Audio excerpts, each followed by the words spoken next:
আচ্ছা, তোমাদের সাথেও কি এরকম কোনো ঘটনা ঘটেছে? কখনো কি তোমাদের পরিচিত কোনো আত্মীয়ের রূপ নিয়ে তোমাদের সামনে কেউ এসেছে?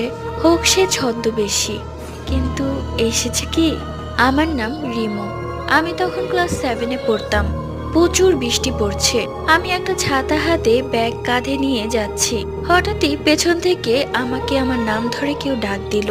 ঘুরে তাকিয়ে দেখি আমার বান্ধবী, কিন্তু ও আজকে ক্লাসে আসেনি।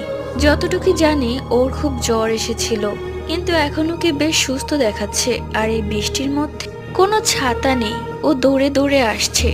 আমি লক্ষ্য করলাম ওর গা এক ফোঁটাও ভিজেনি। ও আমাকে এসে বলল, ওই শ্মশানে না অনেক সুন্দর মেলা হচ্ছে, আমার সাথে যাবি? আমি ভাবলাম ও কি পাগল টাগল হয়ে গেছে নাকি, এই বৃষ্টির মধ্যে মেলা কোত্থেকে আসলো। আমি ওর কথা গুরুত্ব না দিয়ে বাসায় চলে গেলাম। বাসায় গিয়ে আমি ওকে কল করি।